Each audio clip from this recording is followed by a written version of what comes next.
اب جنگ تو یا تو نیتنیاہو پہ ختم ہوگی یا ایران کے خمینی پہ جو بھی ہے ان کا نام سے ختم ہوگی، کیونکہ نیتنیاہو کے لیے بھی مشکل ٹائم، کیونکہ اسرائیل کے پلے تو ایک چیز نہیں ہے، گریٹر اسرائیل بنائیں گے۔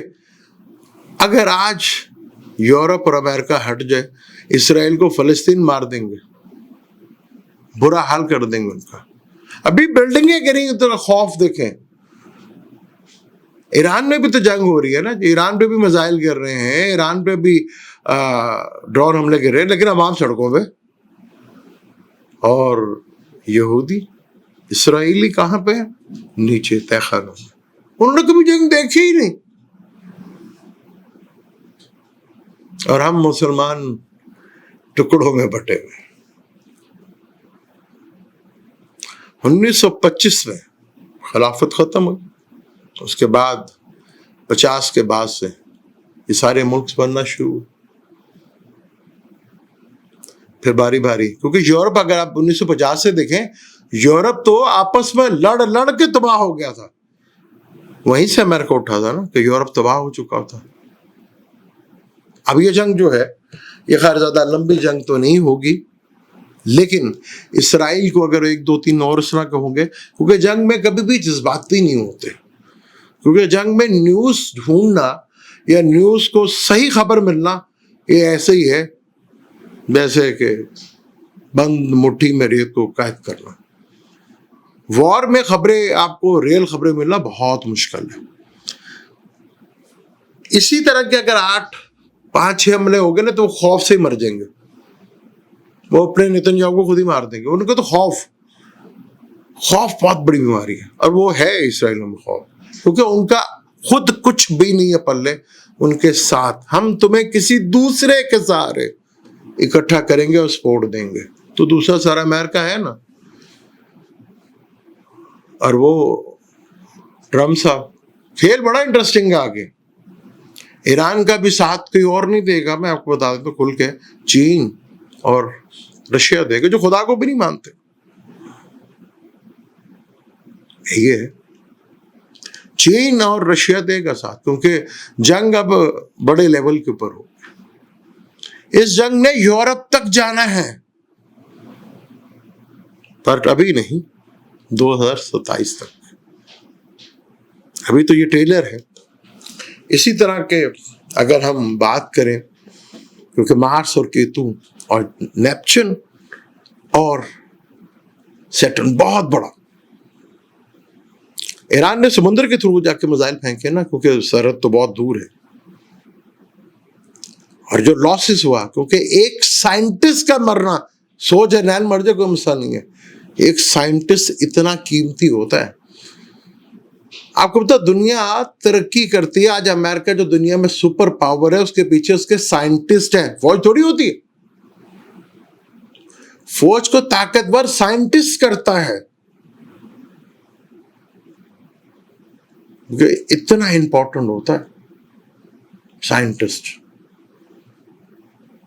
اب ایران کو بھی سوچنا پڑے گا کہ آخر ان کے اندر ایسی کیا کمی ہے کہ ان کے اندر ہی سے چیزیں، کیونکہ اندر بھی تو ایک نظام ہے نا۔ اگر یاد ہو 2019 میں یا 20 میں محل ایک وہاں اسی سسٹم کے خلاف آواز اٹھی تھی، اور وہاں آپس میں ہی کافی لوگوں کو، ایک لڑکی کو گولی بھی مار دی گئی تھی۔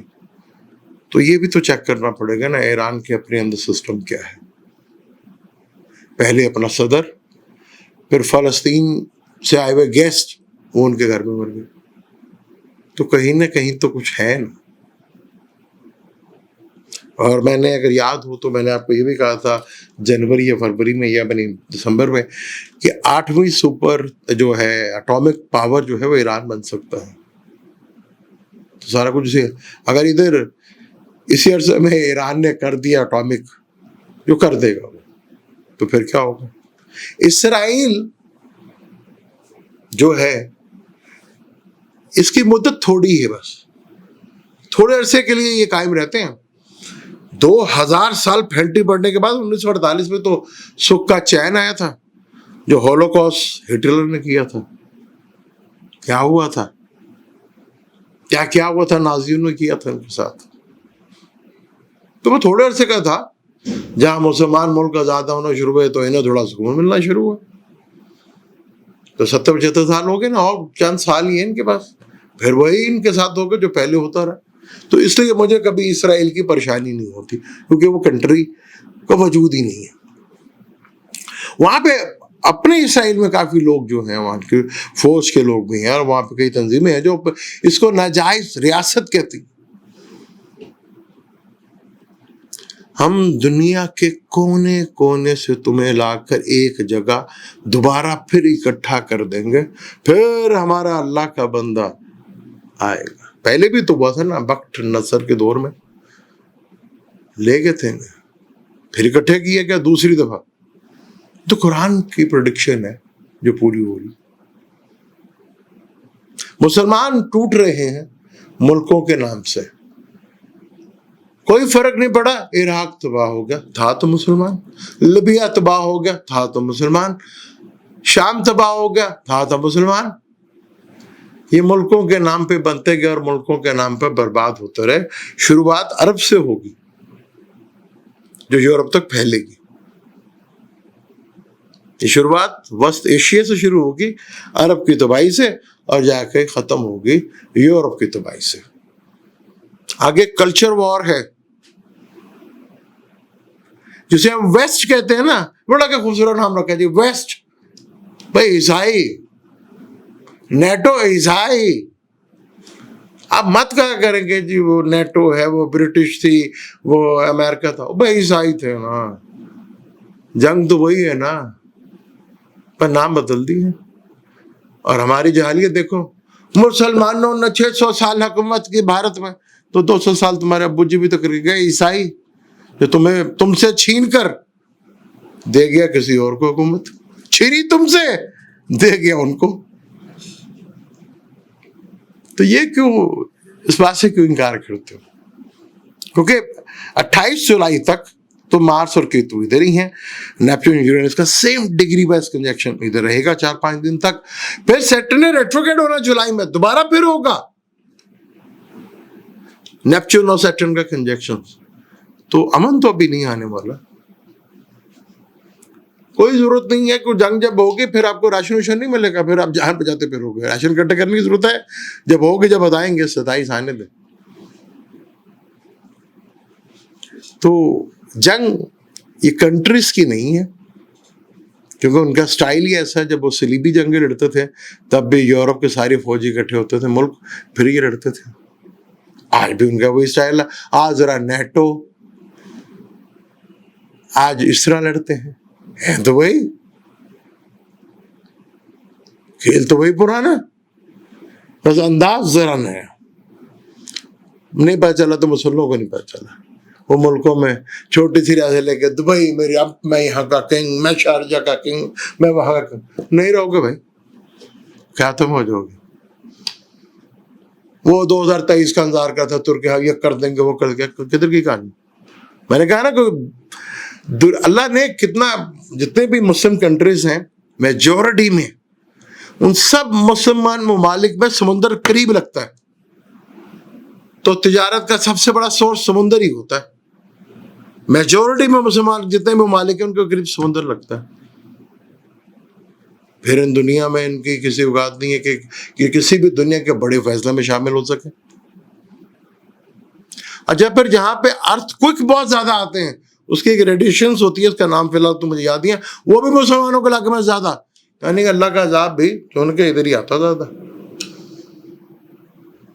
تہران تو بھی اکیلا ہی ہے, کر رہے ہیں یہ ملکوں کے نام پہ بٹے ہوئے لوگ, تو اکٹھا ہو کے لڑتے ہیں. کیونکہ انہیں پتہ چل گیا نا کہ 50 سال ہم لڑتے رہے, ہمارا قیمہ نکل گیا. پھر انہوں نے جنگ اپنے ملک میں نہیں, مسلمانوں کے ممالک میں جنگ آ کے لڑی اور اس پر پھر کمائی کی. وہ اکٹھے تو یہ کبھی اکیلے تو کبھی لڑے ہی نہیں. امریکہ کی انسٹیٹیوٹ آ کے دیکھ لیں کہ کبھی اکیلے جنگ لڑی ہو, وہ کبھی اکیلے لڑتے ہی نہیں ہیں. اور ان کو ساروں کبھی اکٹھے نہیں ہونے دیتے, انہیں ملکوں کے نام پہ بانٹا ہوا. چیزیں بڑی سکتے. اب سننے میں یہ بھی آ رہا ہے کہ جی جیسے ہم نے رافیل گرایا, پہلی دفعہ گرا, سنا کہ F-35 بھی گر گیا. اب آ جائے گا وہ بھی تصدیق کرو، چاہے رشیا نے تو تصدیق کر دی ہے اس کی کہ وہ گر گیا ہے، تو گر گیا تو ٹرمپ صاحب بھی گر گئے، پھر اس کا مطلب ابھی ٹرمپ پہ بھی بڑا مزیدار سین ہو گیا، بڑے کھیل چن کے باہر آئیں گے یہاں پر.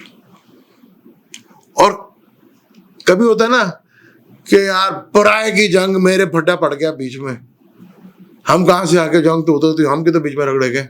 تو کچھ پاکستان میں بھی ایسا، کیونکہ اس جنگ کے اثرات پاکستان میں آئیں گے، وہ کس طرح آئیں گے، کیسے آئیں گے ابھی نہیں، پر آئیں گے. نظر آپ کو بھی آئیں گے، ابھی نہیں بتائیں گے، پر بتائیں گے ضرور، نظر آنا شروع ہو جائیں گے آپ کو بھی.